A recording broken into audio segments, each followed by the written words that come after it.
Howdy, yokes! Before we get started today, we just wanted to let you know that this episode of Bacon and Eggs is brought to you by you! We want to build this thing to be as big as it can be. More episodes, merchandise, events, giveaways, you name it. But we can't do it alone. If you enjoyed this episode or any of our episodes, head over to our Patreon page at patreon.com/baconandeggs and consider checking out some of the great reward tiers we've got set up over there, or making a donation of any kind. We want to keep this podcast free and available for everyone. So if you have a couple bucks to spare, anything goes a long way. We could really use your help to make this podcast the best it can possibly be. So thank you for donating, and thank you even more for listening. Howdy, yokes, and welcome back to Bacon and Eggs. I'm Tyler Carlin. And I'm Ethan Edgehill. And we're headed back to the wizarding world of Harry Potter. One last time. No. So get ready to break into the Ministry of Magic. And finish this the way we started, Tom. Because we've got a very special guest today. For Harry Potter and the Deathly Hallows Part 1 and 2. So our guest today is none other than the fantastically talented Brizzy Voices. She really needs no introduction. Thank you so much for joining us. But Brizzy, who are you? What do you do? How can people find you? And thank you for introducing the show as Bubbles. It was awesome. I tried. One take, it's not the smoothest Bubbles I've ever done, but it's there. Perfect. Hi. Hello. I am Brizzy. My real name is Anna, but I also go by Brizzy. Brizzy Voices on the YouTubes and stuff. I'm a voice actor and a YouTuber, a podcaster, and Ravenclaw, and yep. Super duper exciting. I mean, that basically sums it up. I feel like that tells everyone everything there is to ever know. Is that like your official resume? Like YouTuber, Yeah. Ravenclaw? Yeah. I mean, usually it says like Zombie Slayer also or something. But... Yeah, you just send in a screenshot of your Twitter bio. Like, this is all you need to know, really. Hit that check mark there, so... Awesome. Well, like Ethan said, we're talking about Harry Potter and the Deathly Hallows. We're talking about both movies. We're going to talk about them separately, even though it is all one story. So we'll talk about the first one and then do a little intermission and then talk about the second one. We've got a special game prepared for our intermission today. We're looking at you, Super Carlin Brothers, so be sure to stay tuned as you are listening. I feel like a really cheesy radio show host right now, and I just don't like the person I've become. You either podcast long enough to see yourself become a radio host, or you just quit after 2 episodes. There's really no other option. Now, Harry Potter and the Deathly Hallows Part 1 was released November 19th, 2010, which was a staggering 2,818 days ago. The budget for both of these movies was split. They total between the two films, all like 5 hours of movie, was $250 million to make. This one in particular made $960.3 million.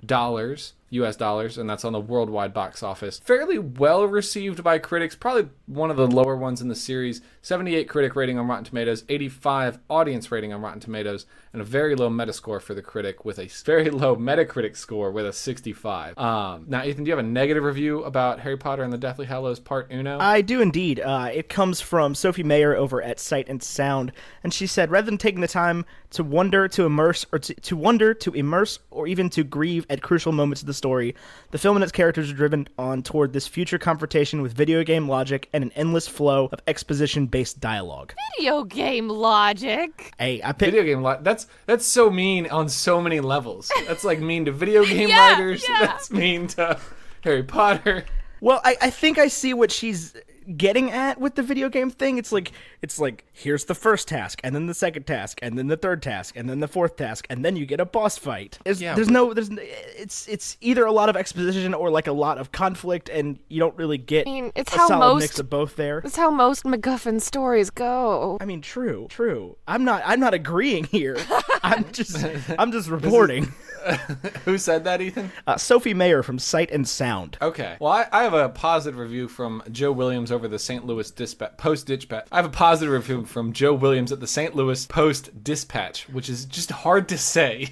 But he says Harry Potter and the Deathly Hallows Part 1 is slower and stranger than any of the previous films, simultaneously raising hopes for a haunting finale while dimming hopes for a magical one. Which kind of ends sort of negative, but overall is a 3 out of 4 rating, which I think is good. I just want to address the elephant in the room with this movie. There are a lot of people that absolutely hate this movie. Oh, I'm glad I don't know them. I don't know those people either. I have not had that experience on the internet. A lot of people, because we asked in our Discord server a while back, like, hey, what are your favorite Harry Potter movies? And everybody was like, 6 is the worst, followed by 7. I was like, okay. I thought 7 was cool. It was like one of those Twitter jokes where it's like, obviously you can't rank them. They're all so great. Harry Potter and the Deathly Hallows Part 1. Yeah, it's like a lot of people hated this movie, and I don't get it.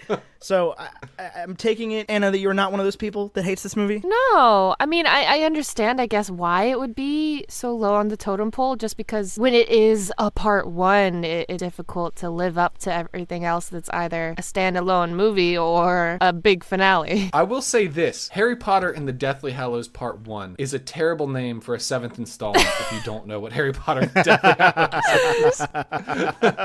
Yeah. Because this was the one that really started that trend of like, let's break the last book in the series up into 2 movies. Yeah.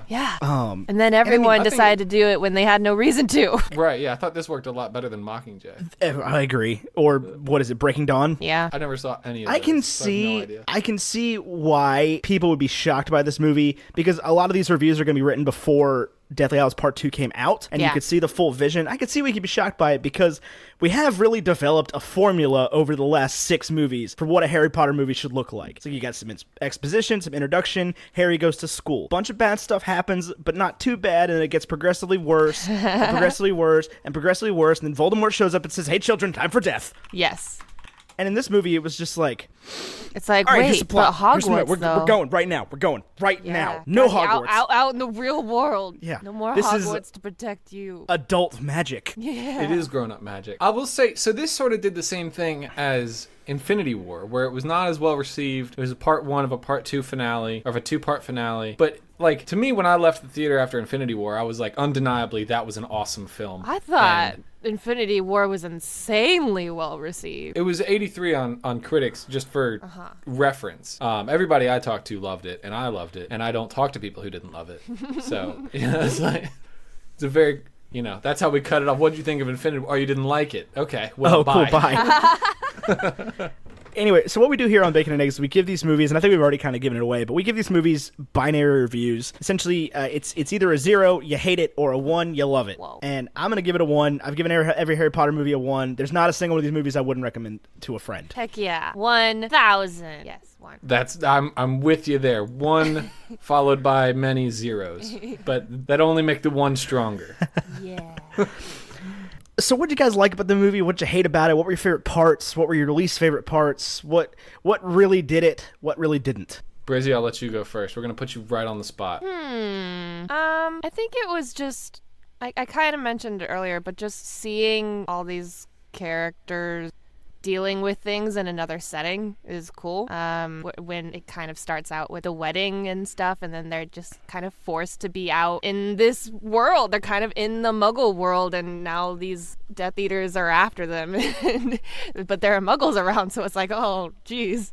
And, oh, no. Yeah, and then they go to the forest and are dealing in these non-Hogwarts areas and with new people, different settings. Like, I mean, I guess at the end, they don't get to Bill and Fleur's place till the next one, but right, or the very end of this, but yeah. But all those settings they picked across, I don't know, is it Europe or England, or I don't have a clue where they were. They were very pretty. Yeah. And very cool. Like, like to me, it was very nice to look at. And I say that, and it opened on that shot of Bill Nye, who I love and is so amazing as Rufus Scrimgeour, and as so many other people. And I just wanted to bring that up. I was just scrolling through photos from the film, because I got to remember where the cutoff is. Like, I know it's like right when Dobby dies, but I can never remember what happens right before. Wow, man, spoilers. Right, that's cool. I didn't know that. Sorry.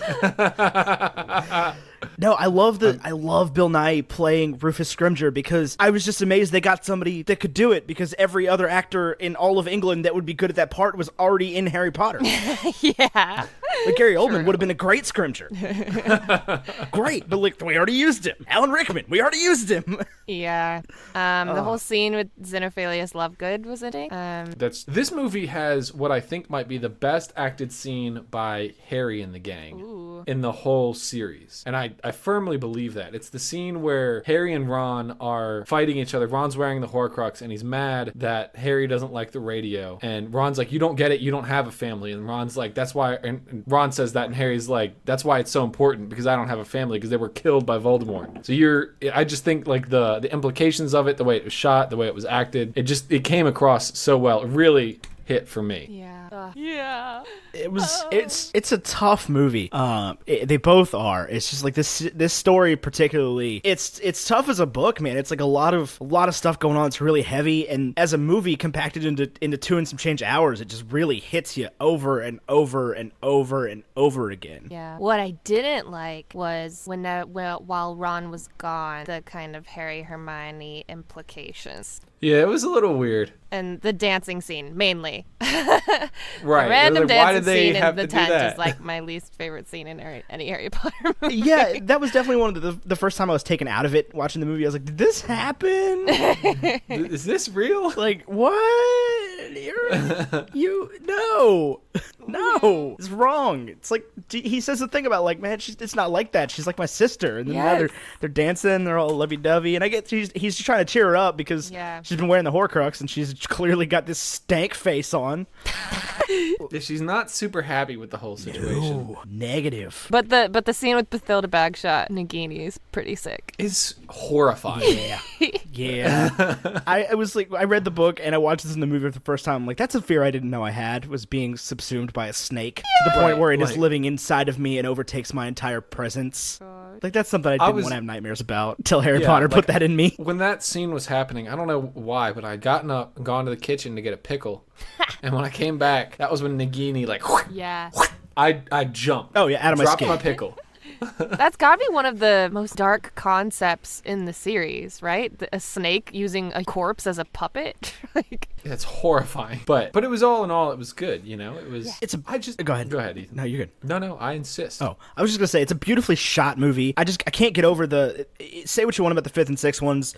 I'm not crazy about the 6th one necessarily. I know a lot of people aren't crazy about the 5th one. It's like, I love the David Yates vision though. What they look like now, because this one didn't feel like it was just a weird outlier. It felt like a sequel to 6, as opposed to where like the 3 felt like a whole different movie from 2, and 4 felt like it was adaptation of the book. But they still managed to make these really good adaptations, and I get that it needed to spread out to make it, and it was 5 hours long when you consider both parts, but like, it worked. There's nothing they really left out. There's not a whole lot of problems, and it's just a beautiful movie to watch. It's really well shot. Yeah, I mean, just to reiterate the point I think I made last week, that it was like the film Harry Potter and the Sorcerer's Stone is an adaptation of the book Harry Potter and the Sorcerer's Stone, and the film Harry Potter and the Chamber of Secrets is not a sequel to Harry Potter and the Sorcerer's Stone, the film. It is an adaptation of Harry Potter and the Chamber of Secrets, the book.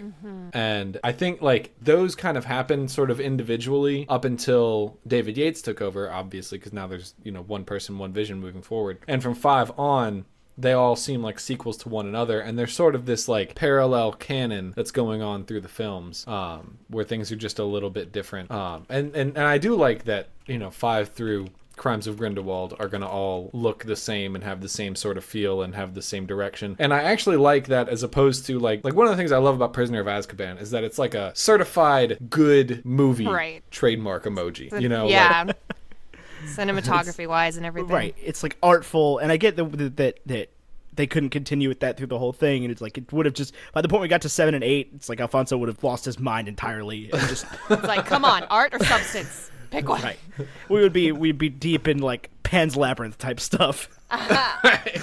Different director. I just want I would love a Guillermo del Toro directed Fantastic Beasts. Oh but I feel God, like we've kind of passed that wild. point. I feel like he should have directed the first one, if any of them. Something, because we're gonna get less and less beasts, right? Probably. Right. Theoretically, yeah. I don't know. I mean, I hope not. I hope we get more and more beasts, right? Like, I know it's not going to happen, but that's the dream. Yeah. I There's think gonna be beasts all around during the final duel.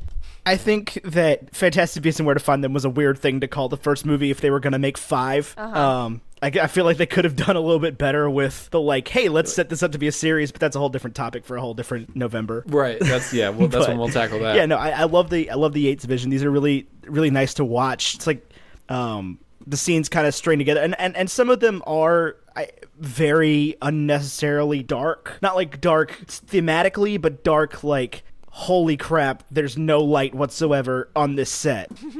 at all. I mean, that was definitely the most frustrating thing about this movie was that it was like it was not as bad as I remembered it being. Like, it was more well lit than I thought. Yeah, I don't remember ever having this thought of being like, oh, I can't see.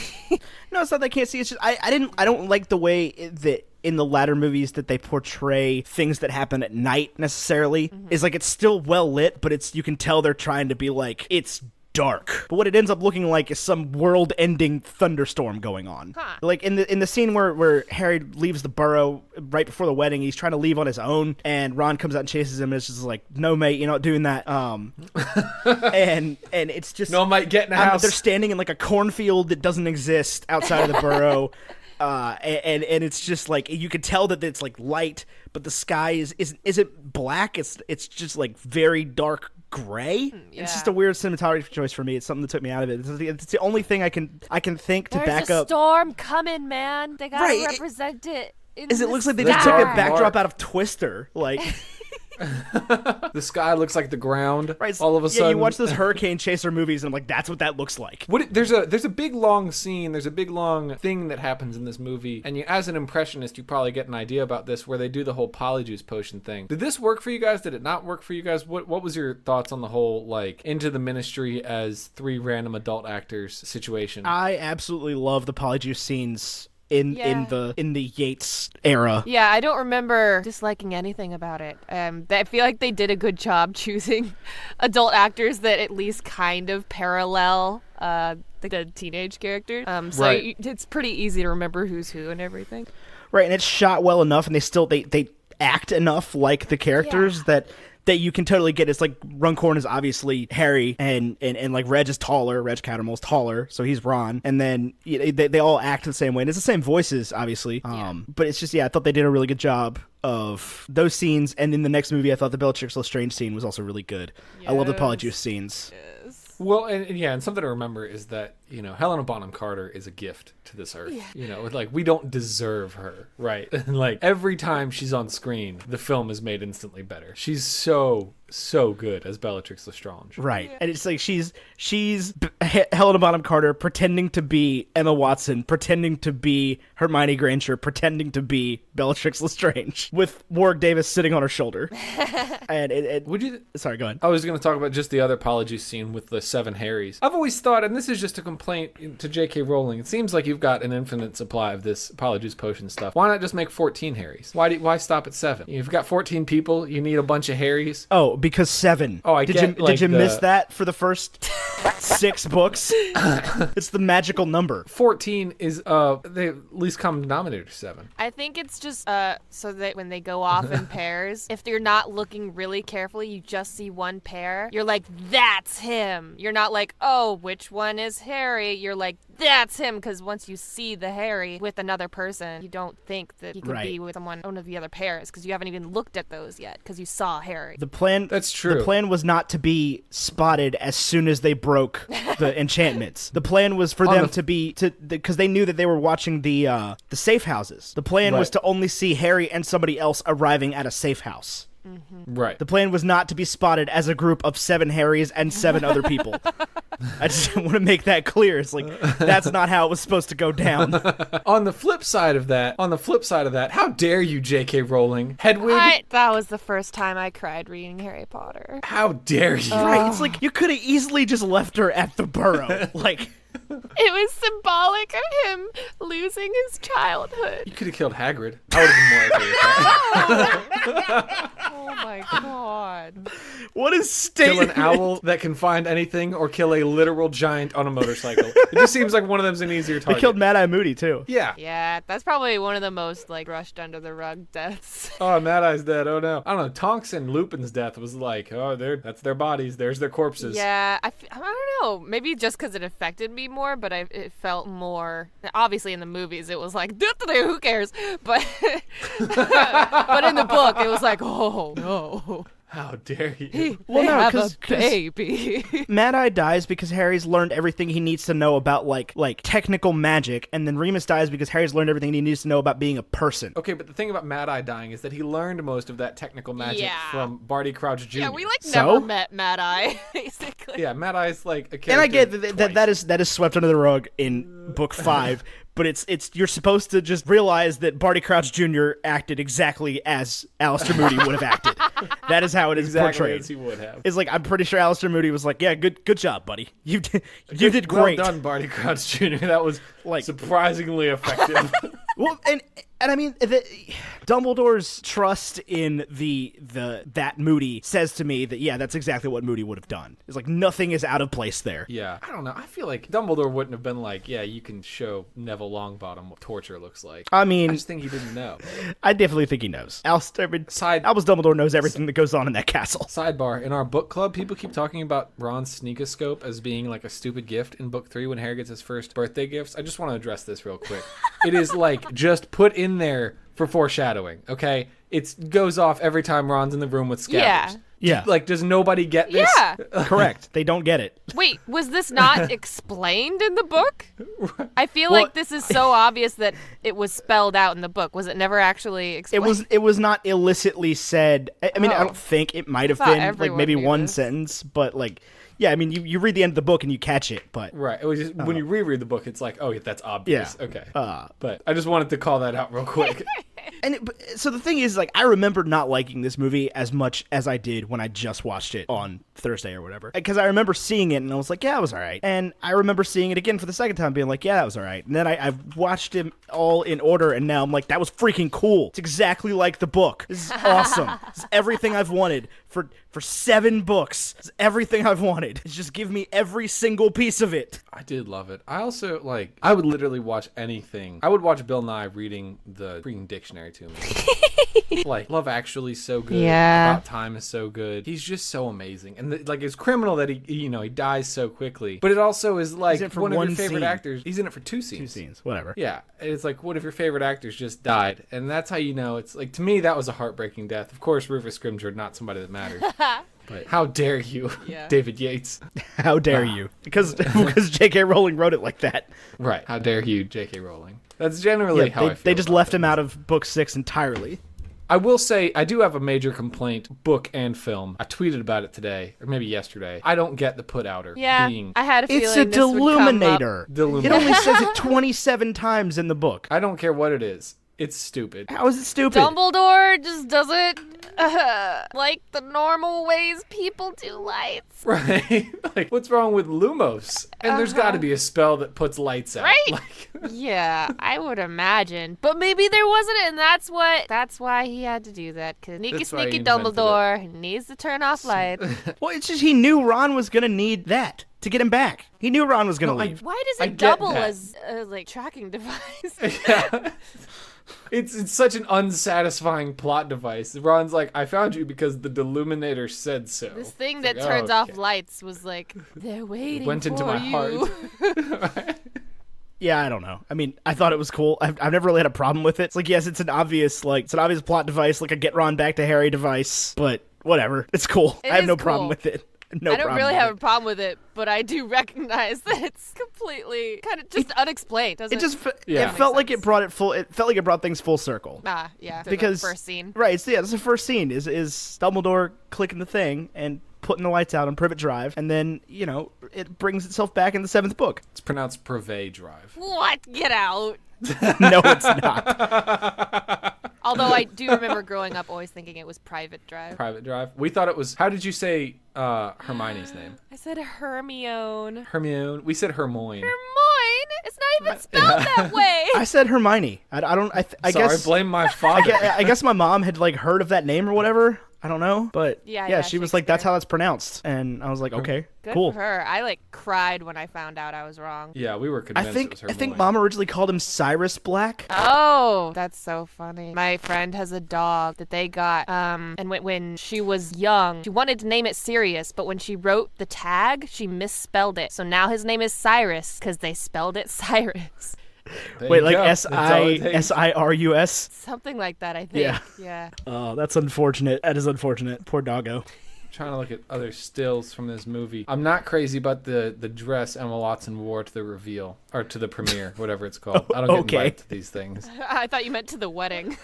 We were also the- in ninth grade. Fun fact, Tyler. 2010. 2010, we were Oh yeah, never mind. Going never into mind, senior never mind. year. I was thinking the book. That was my first 2007. semester of college, and I went to the premiere in New York and camped out from like 3 a.m. But nobody came down that way. They basically all went straight inside. It was not. Oh, that was when she had the premiere. short hair. Yes, she looked like a princess. Yeah, she was allowed to cut her hair after 10 years. Yeah, she looked amazing in person. I'm I sure. only saw her through the car window because she had it down when she was driving by. She was waving, but I was like, oh my god. Wait, so you went to She's the a movie real premiere? life- I'm like, Out just as like a fan on the outside. Yes. that's cool. So you're like a huge Harry Potter fan. Yes. I mean, it's called Fantastic Geeks and Where to Find I mean, Them. I don't. Yes. I'm not presuming anything. I don't know. camped out with people from my Quidditch team. Oh, you played college Quidditch? Yeah. What was your position? I was a beater. Nice. You just pegged people with dodgeballs? Yes. Is that how that works? Yes, I did. Nice.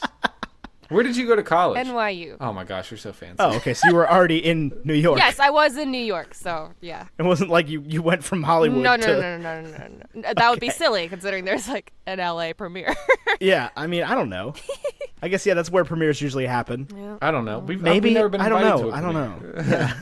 I haven't gotten invited to a movie premiere yet. We'll see. It is on the list though. If you know anybody, just make sure you give them our email. Yeah, I've never been invited to a Harry Potter premiere. Tessa and I have our hopes high for Fantastic Beasts. I feel like you'll probably be all right on that one. High hopes. Tessa seemed pretty confident. I think somebody I spoke to in YouTube world is going. I don't know if They it was already know? Tessa that confidently said, or if it was Ben and Jonathan. I don't know. I mean, Tessa definitely didn't know for sure. There was every 5 seconds she was like, I don't know if I can say this or not, but Yeah. Yeah, there was a lot of her being like, yeah, I don't know what's allowed to be said or not, but Yeah, we definitely. What are you allowed to say? I mean, the same as her. We've definitely been working with them a lot on this movie Yeah. coming out. So hopefully, I mean, we're here. Hi, you don't even have to fly us. We'll go to the premiere. also Warner Brothers, if you're listening to this to find out that they want to go, you can also invite us. They do listen to our podcast, especially the ones I'm that are sure. about Fantastic Beasts. I mean, I'm sure, yeah. They're probably constantly Yeah. deciding whether or not they should hit you with like a cease and desist for like a trademark violation. They love us. Like the minute you guys start to say anything bad, we're just gonna hammer down on that one. Warner Brothers has been known to put the axe on a few things throughout the years. I'll tell you, Oh yeah, The- I especially knew that with Quidditch because I was really close with the International Quidditch Association, and no one was allowed to sell merchandise that had the word Quidditch on it, so kind of made things difficult. I tell you, what a Hufflepuff name for your podcast, though. I mean, you know, Fine. the Fantastic Geek Park, but like where to find them? That's such a Well, we're very accepting of all the houses. It is also a different title that you just kind of changed a little bit, so you I don't know can't be what you're held too talking much at about. fault. Well, it's just a coincidence.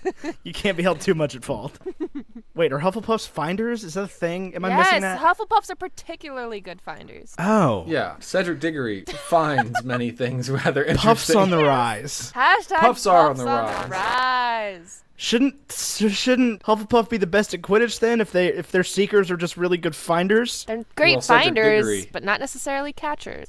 This is true. Yeah, Harry's not the best at catching things. His first snitch he catches with his face. With his mouth. I open it to close. What a weird present. What a weird way to hide things. I've always thought the Resurrection Stone was a cop-out, especially if you're a films only kind of person. It's like, what is this artifact that just showed up out of nowhere? I would agree with that. Yeah. I would agree with that. Since they left the whole Marvolo Gaunt thing out of movie. Wasn't there a 6. first movie about a different stone? Yeah. I don't see how it would have possibly been, the Resurrection Stone could have possibly been the Sorcerer's Stone. You keep saying this, but I don't get it. No, that would not have worked. No, it obviously can't be because of the way the lore is written, and like they do different things. Okay, I'm just saying. He's just saying like, oh no, look, another stone. Oh wow. Right. Of the artifacts here, including Well- 2 of them are rocks. It's just Two of them are also cups. There's the Goblet of Fire Two of them are and the cups. Goblet of Hufflepuff. A bunch of them are. What other a sort bunch of of them are, artifact like- would you have preferred for a resurrection item? I don't know. That's a great question. That is a good question. I mean, it's a circle, right? That's what the stone is, and the Deathly Hallows symbol. Yeah. Gucci. That's from 8th grade, which, by the way, if you haven't seen, you have to go see right now. Oh, I'm just gonna go ahead and- as soon as I can, yes. Yeah, just blanket statement. Better than Harry Potter. Go see 8th grade. Okay, no, stop. Just tell me it's good. That's good enough. Don't go speaking blasphemy. It's honestly, you know how Harry, when he was in his 8th grade year in Prisoner of Azkaban, it was like the most artistic film? It's the same kind of thing. Yeah. Wait, so you're saying 8th grade is the best Harry Potter movie? That's exactly what I'm saying. But seriously, whatever theater near you, if you're like in an area that doesn't show a bunch of weird films, you like go find it and watch it. I think it's pretty wide release at this point. What was the point I was making? I don't know. Like the snitch itself could have been the Resurrection Stone. That's a circle. Like it was a snitch the whole time. Like death made a snitch for resurrection. Yeah. Yeah. I don't know. I'm pretty on board with Gemstone. Gemstone works. That seems like a pretty much like a guy who wants to cheat death kind of thing. But he plucked it from the river as per the film's version of the story. You think they just have perfectly cut gemstones in the river? I never said it was perfectly cut when Death gave it to him. I'm pretty sure Death could have used one of his, like, claws and just kind of cut it. But also, if you think that you can't find gems in the river, go to, like, Montana. I want to go to Montana. Will you go with me? Yeah, but that's where they pull sapphires from, is, like, the river. They just pull like a cut sapphire. Yep, like, hey, exactly, look at this. perfectly ring-sized. The swag diddly Yep. Omar sapphire. You just can't I've always wanted to say that, but now I'm embarrassed that I did. I don't know. Anyway, I love the Resurrection Stone. I love the fact that it was in Voldemort's possession for like 50 years. Wait, what? Oh, yeah. I was And like, he why do you didn't have know. this I didn't. He didn't know. He was like, it's a family heirloom, so I'm gonna just enchant this thing. It's my dad's or my granddad's. Yeah.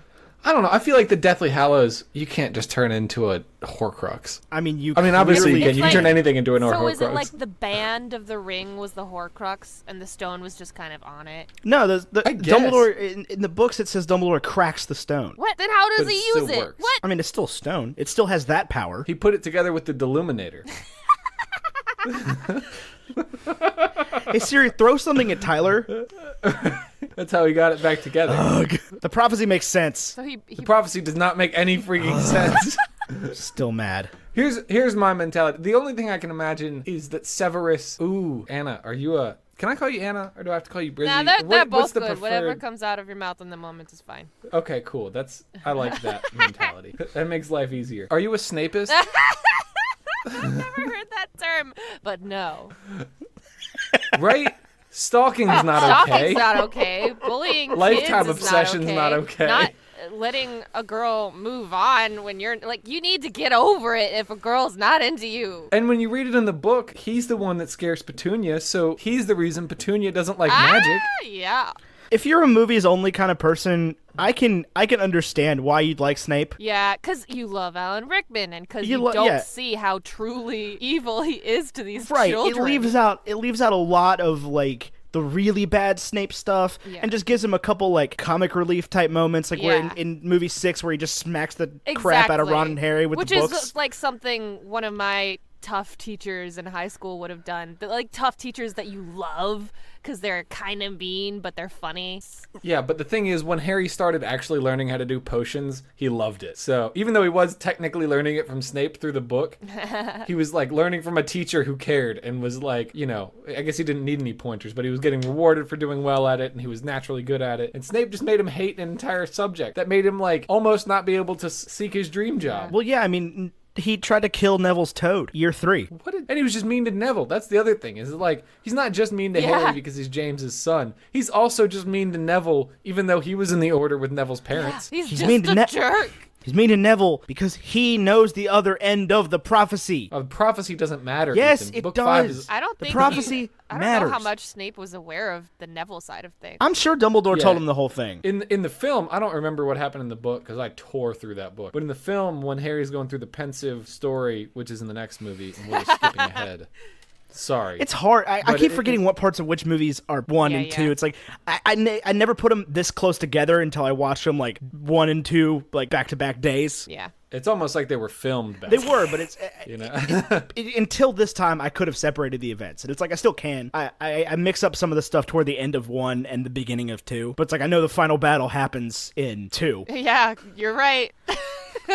Yeah, it's the Battle of Hogwarts. Good I know guess. that. Well, I mean, much. it's the whole second hour of the movie. Like not a whole lot happens before then. I mean, some pretty sick stuff happens. We'll get For sure, there. for sure. Yeah, for sure. But it's like it's a good portion of the movie is spent on the grounds of Hogwarts. Yeah. Which a good portion of the book is spent on the grounds of Hogwarts. Not as much as the rest of them, but you know, it's congruent. But yeah, I could see why people that only watch the movies like Snape. Alan Rickman's portrayal is, as always, incredible. I still think he played the part better than it was written. But it's in the books, you really he's just a terrible human being, and he's the entire reason why the Dursleys hate Harry, and he's the entire reason why Harry's like miserable the whole time. Yeah. It's just like. And he tries to expel Harry. What would that have achieved? Expelling Harry from school. He does stop himself a few times, but still, like, what would that have achieved? He gets Harry. He doesn't want to look at Harry. He can't look at Harry. Because he's got his mother's eyes. He's got his mother's eye.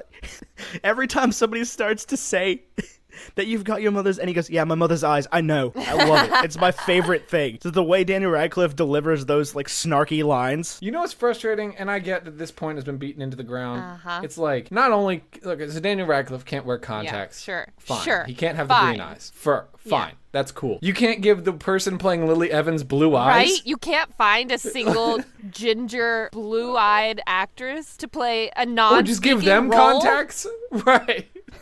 Oh gosh, what a ridiculous problem. It's so silly. It's such a tiny role with such little, such little requirements. What's it's weird, like I all think- visual. She barely has to act. Yeah, what's weird, I think, is how much the actress that plays Lily Potter ended up looking like Ginny Weasley. Oh, yeah. I thought that was a little weird. I was uncomfortable. Well, I mean, I don't think they knew what, because that girl was like what 10 when they picked her to play Yeah. Ginny. It's like they couldn't have realized what like moderately grown person she was gonna grow into. Yeah. That being said, Bonnie Wright, I shot you an email not too long ago. If you could just reply to that email, we'd love to have you on Bacon and Eggs, a movie lovers podcast. Talk about apparently not Harry Potter. Well, she can come on and talk about Fantastic Beasts. You can't review your own movie. That's weird. She totally could. I would love to talk about Harry Potter with Ginny Weasley. Like, how do you feel like your character was underutilized in these movies? That's gonna work, Ethan. I just shot. What are we talking about? What time is it? Where are we? Ooh, it's about that time again, eh, chaps? It is.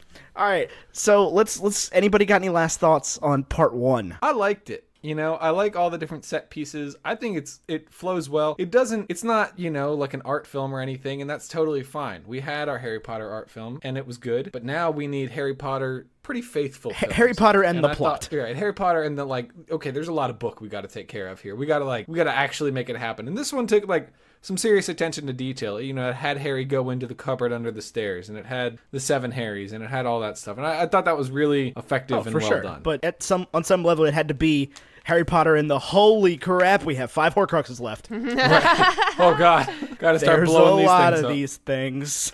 Yeah. Anna, what did you think about this movie? What are your final thoughts? Do you love it? Do you hate it? Is it your favorite? Is it your least favorite? Is it somewhere in the middle?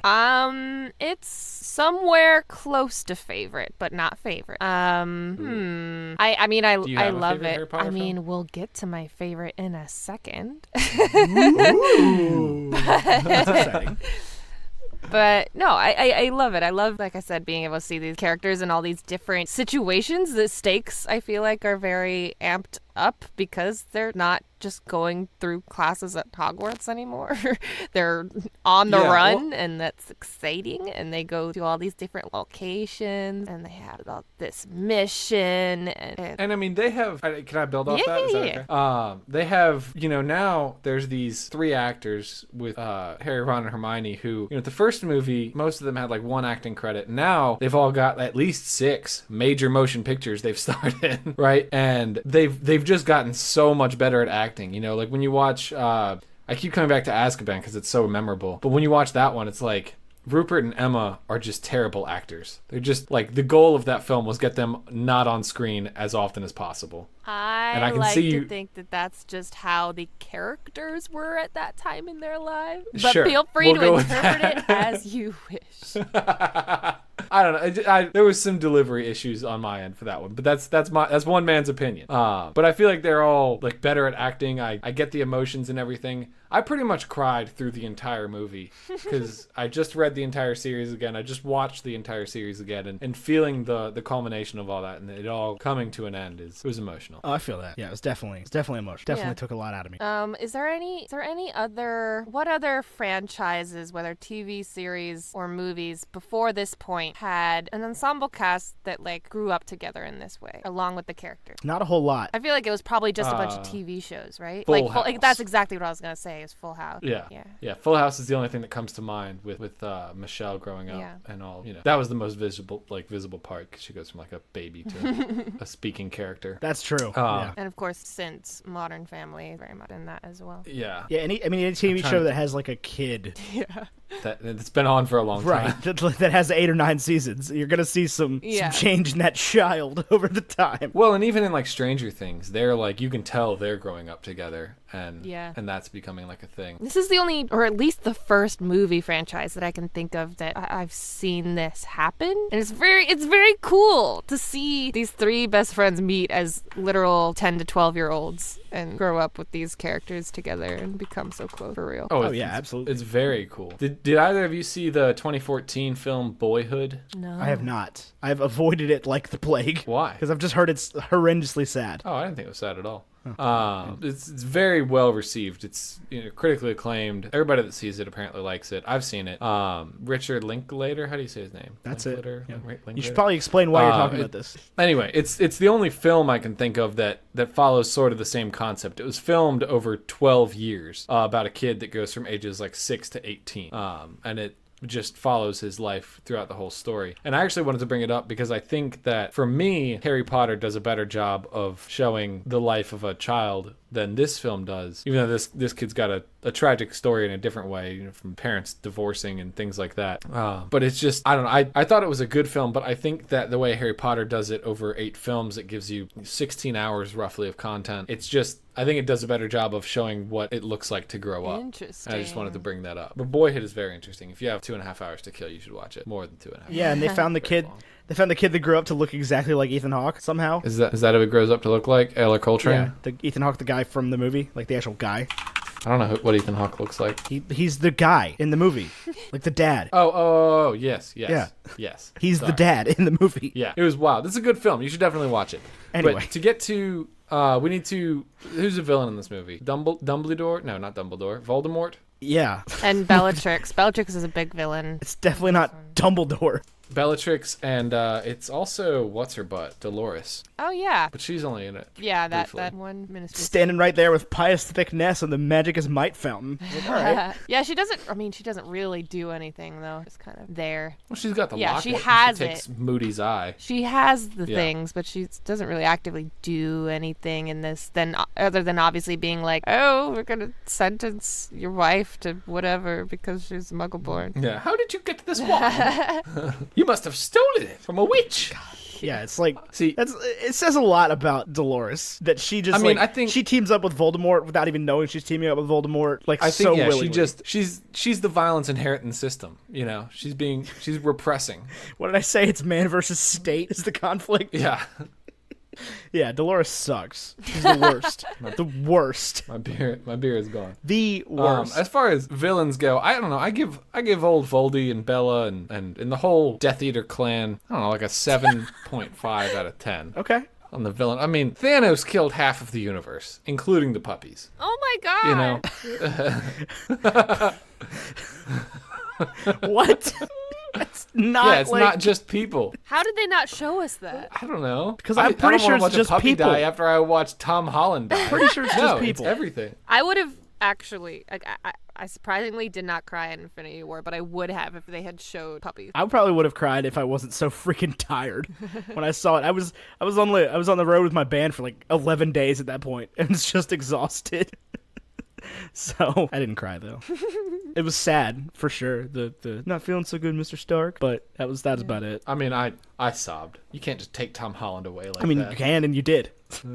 I know. You definitely did. Anyhow, so we got to rank this against all the other Harry Potter movies too. Oh wait, like a first place, second place sort of thing. Yeah. Oh jeez. Oh yeah. So currently, It's oh god, where am I? What am I looking at?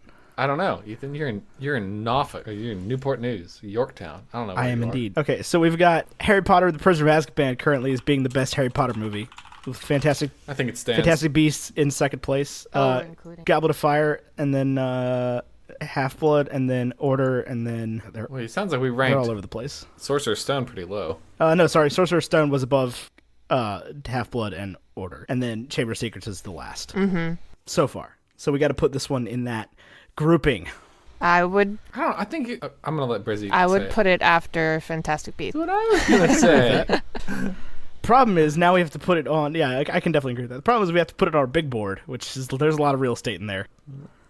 After Fantastic Beasts, Before Goblet. So that Is yeah, there? there's a bunch. look at that. It's like the Oh, whole gosh. MCU. Oh god, the whole good part of the MCU. So is this better than Spider-Man: Homecoming? Yeah, to me, yes. Tyler. If you asked Civil War or Iron Man, I would have said yes, which are the two things that flank Spider-Man: Homecoming. Because I think we have Spider-Man: Homecoming rated criminally low still, but I've been fighting for that for months and we haven't gained any ground on that one. But I'm okay with this answer. I will put it. So is it just below Fantastic Beasts? It might be. Is it better than Black Panther? Ooh. I think so, but I think Spider-Man's better than Black Panther. Herein lies the problem. Brizzy, I mean, I'll put it there. That's fine. is it better than Black Panther, Brizzy? I need to know. I just have to say yes because it's Harry Potter. That's what Tessa did. She forced us to put Fantastic Beasts in the top 10. It's not there It anymore. has since fallen. But Only because other films have Yeah. taken its place. it hasn't dropped. Okay, yeah, I'll put it there. That's fine. Okay, cool. Then That we works need a for me. breakfast food. We need breakfast food. It leaves you wanting more. Like crepes. That's funny. You I say feel like you have a crepes. weird relationship with crepes. You say crepes. I was just thinking very- French toast. They're French both toast. French. Why that? I don't know. It feels more exotic than the other movies. I could agree with that. I But can also that agree could also with be that. answered with crepes. So maybe. So it's crepes just is the something answer. French. I see, but here's my thought on crepes: is that it's it's not everything. Like crepes need Yeah. more filling. You know, it's not the whole story. And I think one of these movies, of the two at the very end, has got more substance, which French toast has. Yeah, I could see that. You know, So are you just giving me a breakfast food for the second one too? While we're standing here? I think for certain this is crepes. Okay, I mean I can live with that. I don't know what they're filled with, if anything. Probably horcrux. Oh my god. Bits of soul crepes. Good lord. This is where we've gotten to. Is that not what you put in your crepes? Is bits of 70-year-old man soul? Ah. I believe it would be bits of my soul. No, these are Voldemort crepes. Good lord. Would you put your soul in a crepe? Would you kill a man? Not to put my soul in a crepe. Yeah, I feel like crepe would not be the best choice That's- for Horcrux holding. Yeah, I mean, generally something inedible is best. Nagini and Harry are both technically edible. I mean, they are like meat, more so than like a gemstone. I would eat person before I ate gemstone. Really? Just stop talking. Just stop talking. I mean, for nutrition, I would probably eat gemstone before person if it was like, would you rather? You know, Tyler, my granddad always said, when you find yourself in a hole, step one is stop digging. I don't know. I feel like I need to defend myself here. Would you eat giant snake? Before Probably. person, yeah. Before person. Would you eat giant snake before gemstone? I could pretty much swallow Depends the stone. how big and- the gemstone is. Yeah. What about diadem? Where does Snake rank? If you were going to eat his Horcruxes, I think It's honestly snake, for nutritional it's value, snake, probably book. book I was thinking would be a valuable one as well. Cup and diadem seem like they're going to be hard to get down. Locket Cup could be would be doable. rough. The ring probably not that bad. But you're just going to pass that, you know? It's not going to destroy it. Okay, I don't think that eating them is going to destroy them either. That would kill Harry. Pop filter give me strength to lean upon. Lord beer me strength. All right, so now we need Brizzy voices. Everyone knows you're a Ravenclaw. I'm just gonna oust you there. Cha. Ousted. What is your Ilvermorny house? Oh, apparently it's Pukwudgie. Why do you say that like you're not about it? Because description-wise, I would think I'd be a horned serpent. Why is that? Defend Because yourself. I feel much more like a scholar and of the mind than I do a healer of the heart. Interesting. I'm not much of a heart Interesting. person. No, you don't much care for others. Not in such an emotional way. But the Pukwudgie's really scary looking. Yeah, we discovered that on Sundays. The Pukwudgies are terrifying.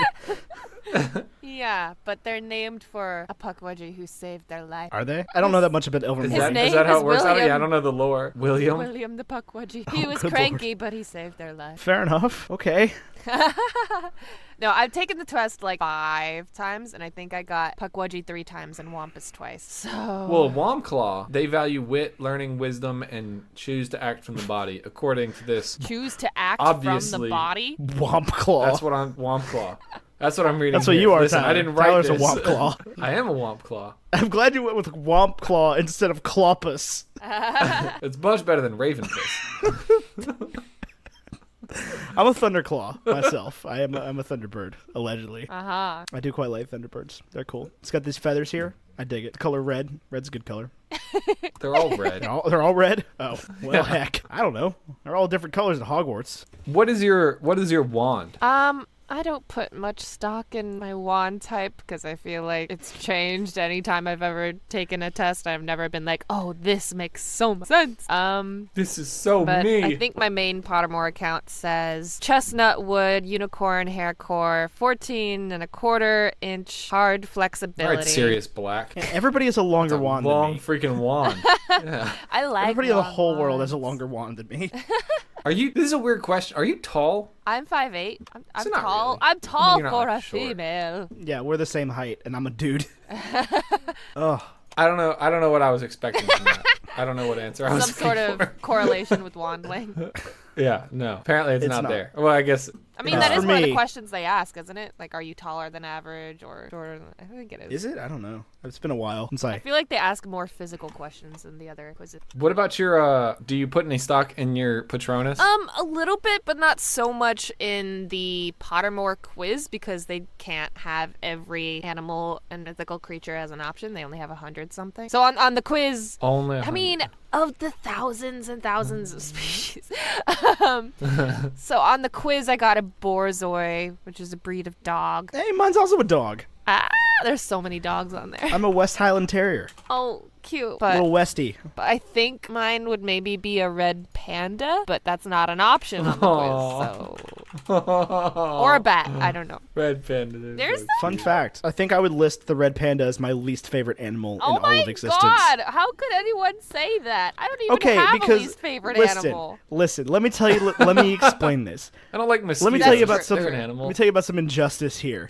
I was like 5 years old, right? And we have this Oh, rinky-dink zoo in the town I grew up in. What'd they and do the to you? town and the zoo was like, "Man, we got a red panda. This is the coolest thing ever." And I was like, "Mom, And you Mom, were Mom, hyped for a panda that can was we red. go see?" Exactly. I was hyped for a giant panda with like bamboo, like huge thing, except it was red and white instead of black and white. And what I got was this off-brand like thick fox. Thick with 2 C's. Jesus Christ. And I've just been they're adorable, they're cute, they like hang on trees and they do the play dead thing when you look at them, and like they're adorable, but like it was the most disappointing moment of my life so far. Wow. Feelings. It hurts 5-year-old me to think about the red panda because I've just never felt more let down by nature. I mean, it was scientists that let you down. Nature. We chose to name it the red panda. Humanity fails again. I mean, Thick Fox would have been a sweet name. thick Oh fox. my god. Then he'd just be disappointed in other ways. Well, they do. They look like foxes that ate a pillow pet. Like It's got that vaguely like rectangular shape. I love them. They are cute. Are they fluffy? They're Have you ever super touched cute. one? No. I feel like they're soft, but I'm looking at a picture of Bindi Irwin holding one, and it looks pretty fluffy. that's what I was wondering. Is like, are they soft? Brizzy, do you know Bindi Irwin, and can her and I be friends? I have never met her. All right, cool. That answers that question. Well, if it ever comes up, Okay. you know where to direct the I do. conversation. I wouldn't know otherwise, other than I eat our red panda soft. Can you tell me? Tyler Carlin of Bacon and Eggs and Movie Lovers podcast with new episodes every Thursday available on Spotify. Would love to know if red pandas are soft. You could probably just at Bindi Irwin and she'll tell you. It can't be that difficult. Her inbox can't be that full. I don't know. She's pretty freaking famous. She's on Fallon like every Is she? week. Whoa. Yeah. Well, not her, but her brother is, and they have the show at the Australia Zoo. They have their own zoo. Animal Planet show. I follow the Irwins pretty close. Okay? I mean, like, I'm just so glad that they've taken up Steve's legacy. I am too. What a Cute. happy Well, family. cool. So you're a Ravenclaw like the rest of us. We're all Ravenclaws here. All of us. That's why we saved the best for last. You know, we had a. What do we have first? Hufflepuff, then a Gryffindor, then a Slytherin, then a Ravenclaw. For all of the movies. That's exciting. Brizzy, we need your help. You're the queen of sorting. Oh, boy. You sort everything. But we need to reverse engineer sorting. Super Carlin Brothers has declared and is selling t-shirts declaring that Hufflepuff is a stack of pancakes. And honestly, they're not wrong. It's a very good sorting assessment on their part. I wonder what the argument is for why pancakes versus waffles. I believe, if according to their video, Helga Hufflepuff, before bringing a badger to the table, brought a stack of pancakes to the table and then went with the badger because Helga Hufflepuff went to Wisconsin for her undergraduate degree. And that was according to the Super Carlin Brothers video. Yep, because Wisconsin totally existed 1,000 years ago. That's right. That's right. And was definitely in England. I mean, that's not the real issue. So we need to know, if Gryffindor was a breakfast food, what would it be and why? My immediate thought goes to Tony the Tiger. Yeah, that is fair. I feel like it'd be some cereal, right? Yeah, like, would it just be like blanket all breakfast, like all sugary cereals?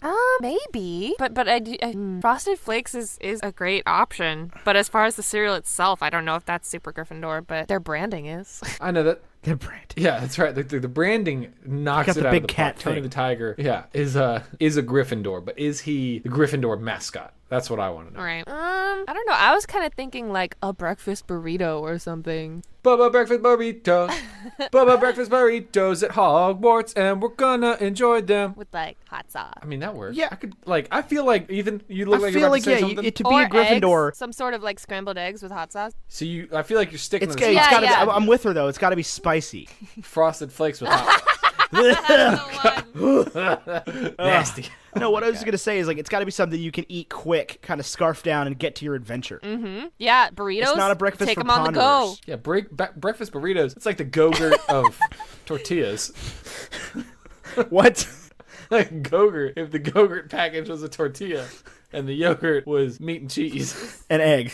and egg. The egg is what you need there to make it a breakfast burrito. Eggs are meat. Eggs are not meat. Chicken. Eggs are eggs meat? They're animal product, but they're not meat. Yeah, I don't think they're meat. Vegetarians can still eat eggs. You don't have to.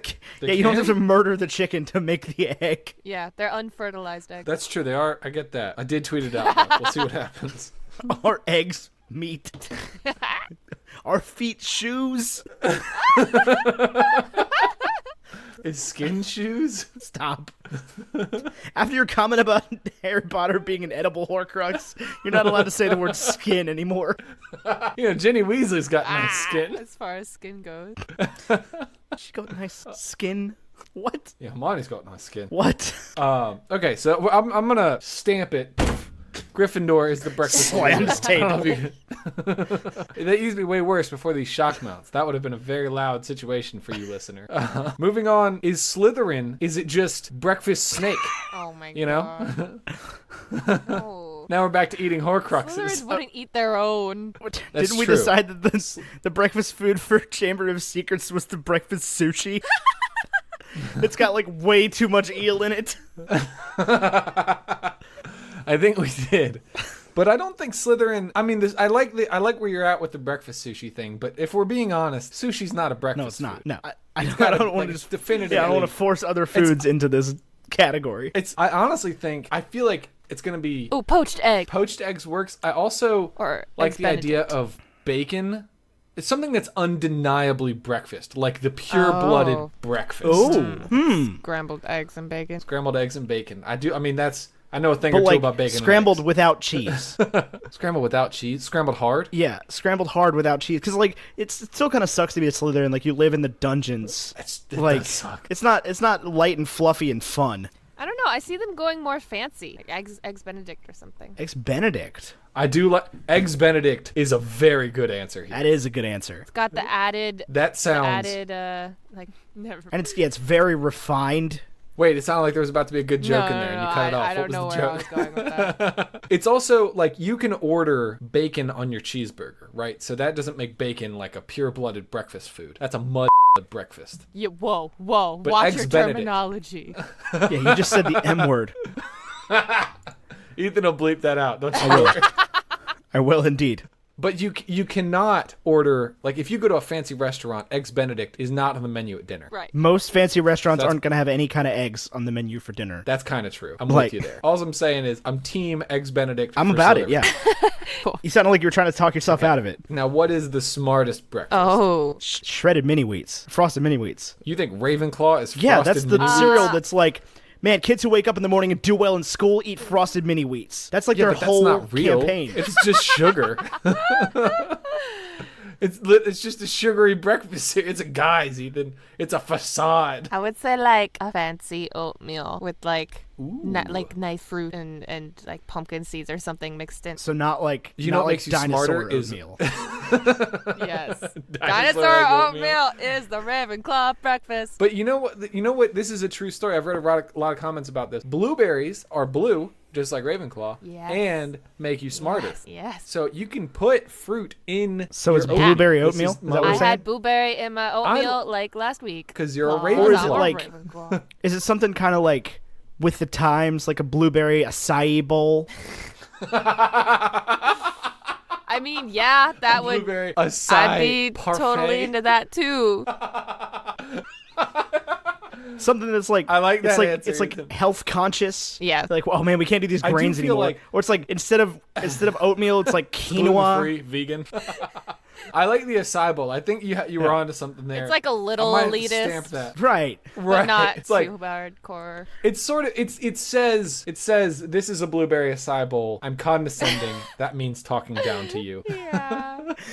Condescending. It's a word that means talking down to people.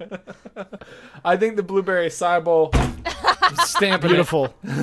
What a fun game. What a fun game. So we have 4 breakfasts. Let's recap them so that if we have to make t-shirts, we can. For Gryffindor, I've already forgotten our answer, but I stand. It's the breakfast burrito with hot sauce. Breakfast burritos at Gryffindor. That's my best singing. That's all And you're ever then going to get on this podcast. Slytherin was the eggs Benedict. Eggs Benedict. I feel like your lower jaw kind of, you get a little... That's stiff lower lip. Like Hollywood, yeah, that Hollywood, Savannah sort of accent for Slytherin. And then for Ravenclaw, obviously, blueberry acai. What is it, oatmeal? Just Parfait? a bowl. I don't know. Bowl of blueberry. What is acai? It's a berry. It's a berry. So it's just a bunch of berries? And Yeah. like I think yogurt. It, and yeah, it would be mixed with like Greek yogurt. granola-y sort of Yeah. stuff or Oh, something. definitely Greek yogurt. I feel like, does Hogwarts have a gym, and why is it in the Ravenclaw common room? That's what I want to know. It's definitely, if the gym is anywhere, it's in the Gryffindor common room. Doesn't That's doesn't true. That's Ravenclaw have a library in their common room that has all of the same books as the actual library, but smaller? What? No. I don't know. That sounds like an awesome place. I will say, even though I am a Ravenclaw, the idea of solving a riddle every time I want to get to my bedroom sounds miserable. Oh, I love riddles. I feel like by year 7, you're kind of just like, I don't care, I'm hungover. Yeah, I've never I've had drunk, quite so I the- would never have that problem. I've had way too much fire whiskey, guys. Way too much. But that's why you have a good, healthy breakfast. Yeah. And you get back to your common room. That was fun. Thanks for sorting those things with us. I'm very excited. I don't think we eventually recapped everything, but We did. We had to pause. We so did whatever. recap. We did? Yes. Oh, you're right. Cool. So, moving on to Harry Potter and the Deathly Hallows Part 2. Now, this movie was released July 15th, 2011, because it all starts and ends in July. That was 2,580 days ago, which feels really long. It feels like it's been a long time that this movie's been out, but I still love it. Feels like yesterday. It shared the 200. I know, right? It seems like I just got my letter. It shared the $250 million budget with Part 1. It made $1.342 billion worldwide, which is a lot of dollars. It is indeed.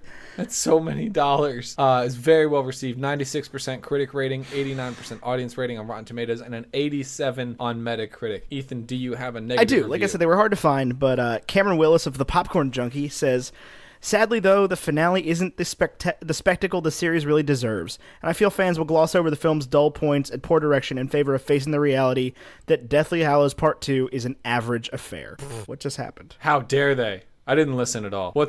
Skype closed on me for some reason. Oh. How dare they, Ethan? Yeah, how dare they? I didn't listen, though. You didn't listen at all? You didn't hear a word of it? No. So I'm going to let Brizzy get upset at their How dare negative assessment they? of Harry Potter. Average Tyler, affair. do you have a positive review? I do have a positive review. I'm going to go back to the New Yorker as David Denby, who I've never read before, so I'm excited to read a new critic. David Denby of the New Yorker says, when the movie was over, a young boy sitting behind me said, "That was great." He was satisfied, and rightly so. And I think that captures the magic of Harry Potter, that it's, it's for children, but it's for all of us. And it was great. And this one's pretty heavy, but whatever. It was so good. It was I very loved good. I give this one a 1. Stamp, seal of approval. Arf, arf, arf. That was my seal impression. I could do like a Seal the Singer impression too, but nobody wants to hear that. Right. Ba-da-da-da-da. I'm not that talented. Brizzy, is this a 1 as A well? 1 out of 1. 1 out of 1. I agree. 1 out of 1. I will say, if I cried all through Part 1, I sobbed all through Part 2. Just Yeah, man. weeping. Just that WB logo, man. Oh. Actually, that was the only thing where I was like, this is a pretty dark and serious movie. I even made a mental note. I was like, this Warner Brothers logo always makes me think of the Animaniacs. Same. And this Same. Doesn't make All me I can think of is Harry Rob Potter. Paulson as Wacko Yakko. And that stressed me out just a little bit. But then it was Harry Potter. Yeah. I was very excited. Dobby was dead. Harry's just like, I need to speak to the goblin. Yeah. And Ollivander's busy being Ollivander, being creepy as heck. John Yeah. Hurt was a perfect human being. He died? Yeah, Oh, yeah. Hurt? a couple years Yeah, ago. Heck. dead, dude. Forgot about that. Sad now. Y'all made me sad. I really love this movie. I mean, there's the whole Battle of Hogwarts. There's all the bad women of Harry Potter in this movie. But before we get to the Battle of Hogwarts, what happens, Ethan? They visit Gringotts. Gringotts! As Bellatrix Lestrange and other people. Oh my gosh. Oh, this is the movie that starts and it's Voldemort being like, "What's up, YouTube? I got a special unboxing today. Dumbledore's tomb. Let's see what's That was inside." the end of the last That was the end of the movie. last one, yeah. But it's how this one started too. Or at least that's how my Blu-ray started. Just, they put it in Yeah. both. Yeah, Yeah. and he does the thing with the wand and shoots the lightning into the sky. And I'm just like, oh man, he's got the Elder Wand now. And then there's the scene where I think Ron casts Avada Kedavra at Nagini towards snake? the end, and it I'm doesn't sorry, work. what? Because there's a green light? Oh yeah, that's all it takes for me. That's Yeah, that's the only why green would you light make another spell, spell that? It's the Slytherin spell. I It's a don't know. slithery snake. I mean, Harry casts Imperio like 4 times in this movie. I'm sure the unforgivable curses are just forgivable. Yeah, now. pretty much.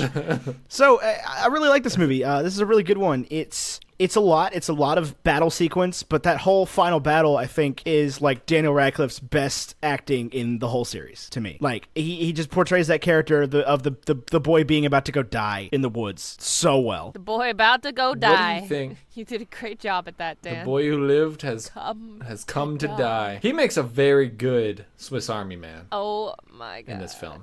That movie. You haven't even seen Swiss Army Man. Amazing. I have not It's seen Swiss Army Man. ridiculous. You guys haven't seen Boyhood, so you know what? Just everybody be nice to Ty. I was gonna say something. You totally took it from me for making a Swiss Army Man joke, Ethan. How dare you? What are you trying to say? I'm trying to say that why doesn't Harry have glasses in Purgatory? Because he doesn't have physical ailments of any kind. That works. I'm satisfied with that answer. That's easy enough. Yeah, I mean that makes sense. I love this movie. Yeah, that adds up. I do really, really enjoy this film. I don't even know where to like break it down. I like to pull up the like pictures from the movie while I'm going through it. They finally introduced Pansy Parkinson, portrayed by Scarlett She Byrne. was in it before. She was in like the third one. She had She was in a little short bob. I don't remember if it was the Yes. same actress, but she was there. All I know is she was like, somebody grab yeah, Harry. she had And I lines. was like, how dare you. I just, like, why would any of the students, like, okay. Harry Potter community is like, man, Slytherin's actually the best house, and J.K. Rowling did us dirty in those books. It's like J.K. Rowling wrote the 7 books you're basing your entire thing on. The Slytherin didn't exist before that. Why would all of Slytherin House be like, yeah, no, I'm not staying to fight with Harry? Even Malfoy towards the end was like, okay, I'll fight with Harry. He did save me from the Room of Requirement. Goyle died, or Crabbe, or Goyle.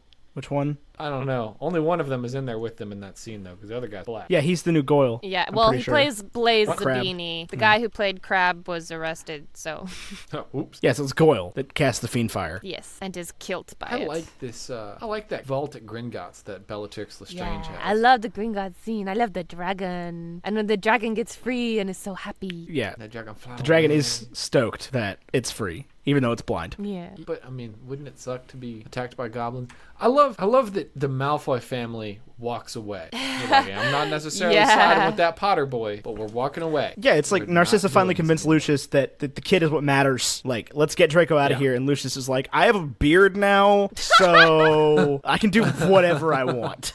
He looked like John Hamm. Yeah. I could totally. see that, definitely. I could definitely see that. I was like, that's He John looked Hamm. as so Lucius much Malfoy. friendlier with the beard. He went Yeah, from he like, does. wow, I'm Lucius Malfoy, I'm a huge jerk, to like, yeah, you could probably come talk to me. I'm probably pretty chill. My Like, name's I am a my name's fascist actually Nazi, Jason. too. Like, it's a pretty chill dude name. Like, Jason Isaacs. You know who was chill was Isaac. You remember when we met Isaac? anyway, was chill. yeah, I don't know. It's a really good movie. It's hard to pin down because, like I said, the whole last hour of the movie is like one giant scene. I mean, it sort of is. It's mean, got for breaks sure, in it for sure, where it's like, but- it's got like, there's the first part of the fight where they're setting everything up, and McGonagall's like, Locomotor, Yes. Pure totem locomotor. Gargoyles, whatever. I've always wanted to use that spell. McGonagall seemed like ultra hyped that they were actually doing this fight, and then she fought off Snape, and she was like, Yes. Oh yeah, she was so cool in this movie. At the end of this. That Oh, scene and the was scene- cool, just that it like let the spells kind of speak for themselves. Well, even before so that, quiet. when yeah. when you get the really awkward shot of Snape standing in front, like the same shot they had with Scrimgeour, where he's standing in front of all the Hogwarts kids, and he's just like, if anyone knows where Harry Potter is, please tell them to come forward. And Harry just pops out, and I'm like, oh, He was there how the dare you whole stand time. where he stood. The order walks in. What's his name? Shacklebolt, Kingsley Shacklebolt. Yes. Big giant dude in the front. As soon as that scene happened, I was like, oh, here we go. This is fun. It's this gonna is get fun. good here. Oh my god, so good. Do you think you can actually learn? Like, I guess you can. It's been proven. It's canon. You can just learn parcel mouth, No. tongue, face. No, you can't. Ron is just really good at imitating. So He doesn't know how to speak He doesn't it. actually know it at all, and he wouldn't actually be able to. Brizzy, is that learn why it. you have? Is that why you have red hair? 'Cause, 'Cause- like you imitate things like Ron. That's why. We're You got it. we're putting it all together. You caught here. me. Brizzy Weasley. That's what I'm. Yep. That's how it works. Yeah, no, Ron's just very good at imitating the thing. And I love that scene of him and Hermione in the chamber with the water. Well, make out. yes and no. I wish it had been the book scene. The book kiss was so much better. I agree with that. And you don't even see their mouths touch. This shot, you can't even see their mouths. Do you think there's a chance they didn't real life kiss? No, I've never I'm been pretty on sure they camera did. I think before. we've seen other angles from behind the scenes, but yeah, it's just weird the way they shot it. I would agree with that. Yeah, they were trying to give it a strange perspective, but it's a cool shot in the chamber with the water and the like. Yeah, the running. water's cool. The whoosh. And you just feel that momentary passion of like, oh, this needs to happen right now. yeah. It's gotta go. It's gotta happen. It's now or never. They might die today. Yeah. Yeah, your brother's being killed upstairs. Remus Lupin's being killed upstairs. You're just down here stabbing a thing with a snake fang I'm making out. and making out. And Mac and Harry's gonna go to the boathouse. The boat? Yeah, what is that? What happened to the Shrieking Shack? There were so many great nods. They were like, here's the Chamber of Secrets. This is a great nod to the second film. It even looks the same. How cool is that? The snake completely disintegrated in like 5 years to the point where it's just a skeleton? Yeah, that's how it worked. Magic. I feel like, hold on, but I feel like there's like snake skins littered throughout the chamber, like of basilisk skins. Wouldn't it still have a skin? Those don't last I don't know, Ethan. forever. Maybe Tom Riddle was coming Well, I mean, there were snake. clearly snake skins in there that were 50 years old. No, maybe. I don't know. That snake's been around for 1,000 years. I only saw one skin in that whole Chamber of Secrets film. Also, my big complaint here has nothing to do with that it disintegrated entirely. It's that they went back to the set from the second movie and didn't go back to the Shrieking Shack. I mean, yeah, they went to the boathouse, which has never been a thing that existed. Right. So let's build a whole new set for this. Yeah, I don't know. It was weird. And then, the scene with Nagini, like, lunging at Snape, where you see her lunge and then his body. I was like, ooh, that's tough. Yeah. It was hard to watch. I jumped again at that point. Anyway, yeah, so Harry goes to the forest and he gets killed. Well, he goes to get killed.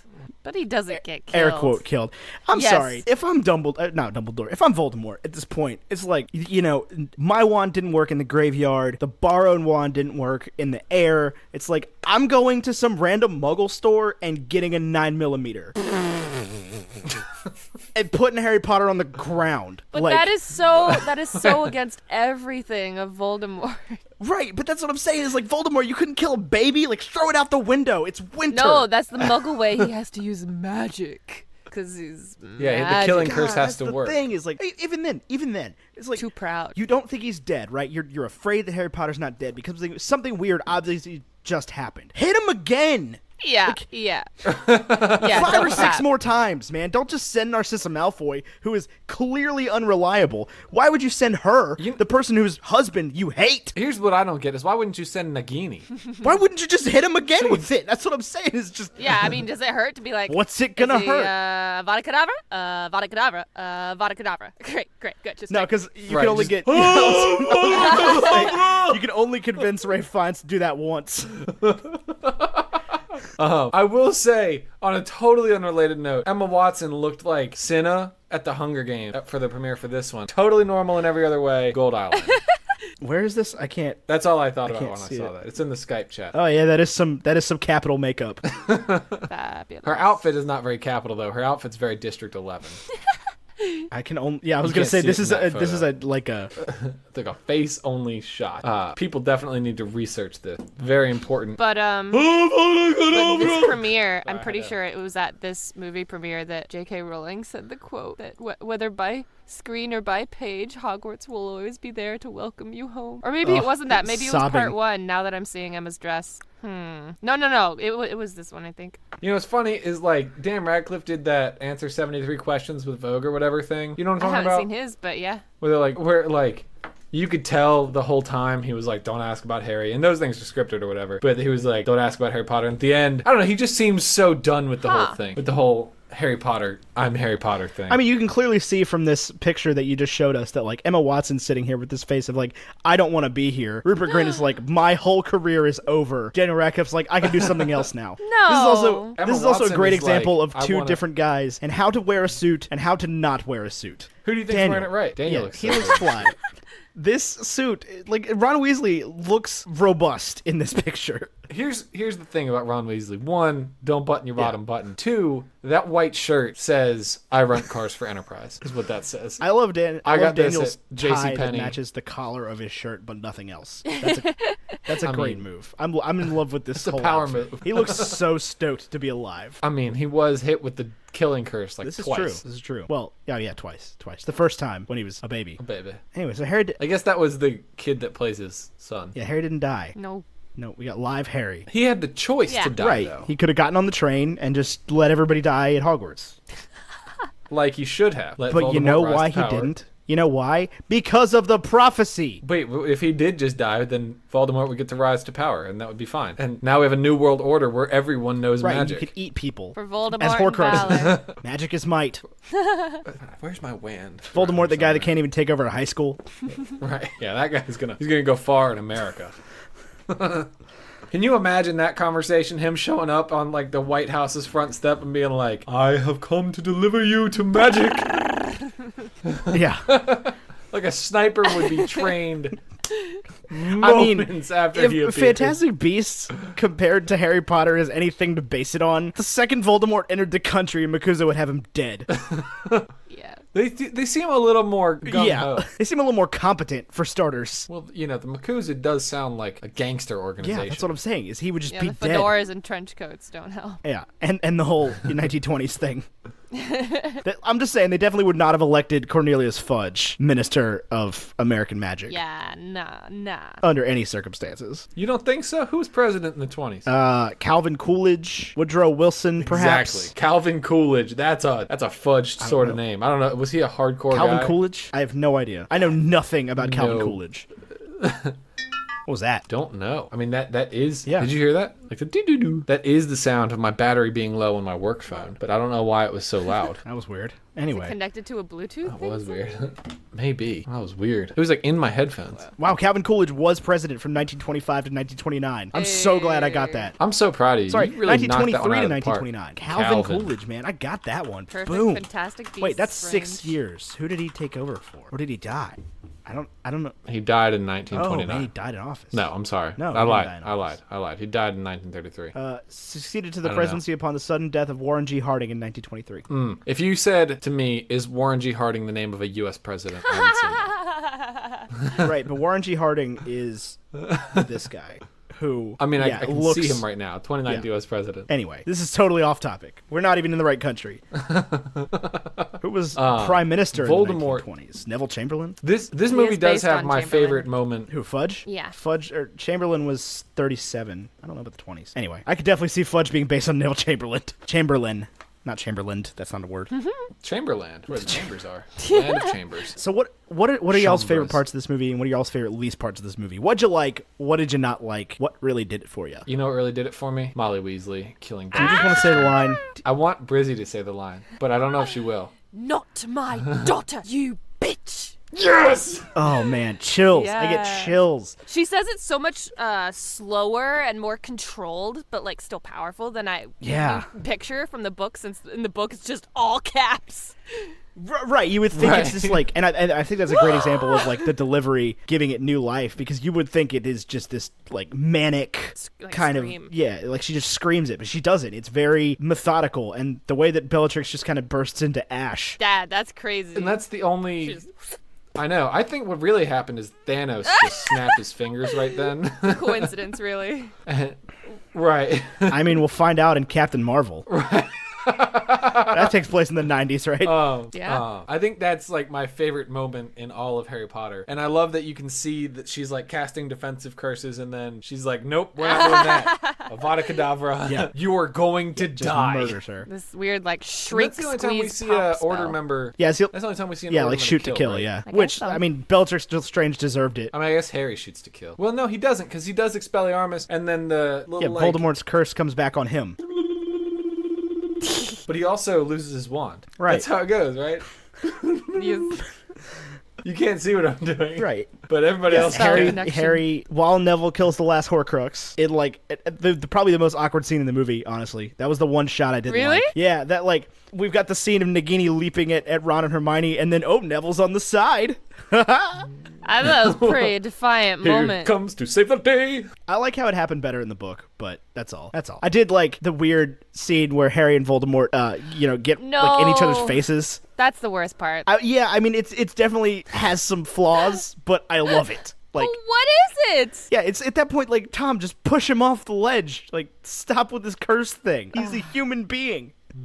He will die. Yeah, I don't know what was happening there. But at least Harry says Tom, right? Yeah, because Calls him. That's I what he thought. calls him. Tom. I honestly thought what was happening there was Voldemort was like, I'm gonna make another Horcrux out of Harry Potter right now. You know? yeah, when you get right in each other's faces, and Harry's just like, let's start it how we finished it, Tom, or finish it how we started it, whatever that means. Tom. So like, what was Harry's plan? Like, we're just gonna jump off this ledge and we're both gonna die right now, and I then think it'll so, be yeah. over. And Voldemort was like, "Did you forget I can fly?" I guess. Yeah, that was the idea. That And was they the plan. fused together for some reason. Okay. Yeah, well, I mean, I think Voldemort just held on to him and flew away. They gave him a nice bear hug and was just like, "You're not dying like this, boy." When really, what if Voldemort just flew away without Harry and Harry just From a I mean, there's fall. a lot of problems Yeah, with that would that have been scene. one way to do it. That would have worked. But Voldemort, that's not the Voldemort way. No. Except it was on the bridge. Also, at that point, Voldemort still had another Horcrux. Nagini wasn't dead. Nagini didn't die true. until halfway through the thing, the twin core thing, which shouldn't have do you still just worked. not know? But, What do you the mean? spells, What are you talking about? and I think it happens the same way in the book. It's like Voldemort's spell should have just killed Harry at that point because he doesn't have the Horcrux anymore. Why? They're not bonded. It didn't kill him in Goblet of Fire. It was a similar sort Right, of because Harry was still a Horcrux. back and forth. They still had the. I think I guess they didn't have the wand connection anymore since he was using Elder Wand. Well, it was never the I wand think connection. It was the Harry Scar connection. Is how I always read In it. Goblet of Fire? Yeah, is the in Goblet of Fire was right, the but twin that core. didn't matter because it still happened. It does matter because in Deathly Hallows Part 2, it's Voldemort's using Harry's wand. They're both Harry's wand. Oh! I never caught that. I mean, I Yeah. caught that was a thing, The but I Elder never thought Wand. about it like that. Okay, that makes sense. Yeah. Elder Wand and Malfoy's wand Right. both respond to Harry. Right. Yeah. I just wish they had that conversation that Harry is taunting him and they're walking in circles and everyone's watching and he's like, but is the Elder Wand really yours? Is it? Is it, Tom? Because, I mean, people who He's watch so this and sassy. haven't read the book aren't going to understand the whole Elder Wand belonging to Harry thing. I mean, I've read the books, and I'm not quite sure I understand it. I mean, Like, does it really work yeah, that all of way? Ender says it does. Yeah, but there's Ben and Jonathan made a video about it that I think was good. They talked about how Neville should be the master of the Elder Wand. What? Why? Oh, I saw that Because- video, yeah.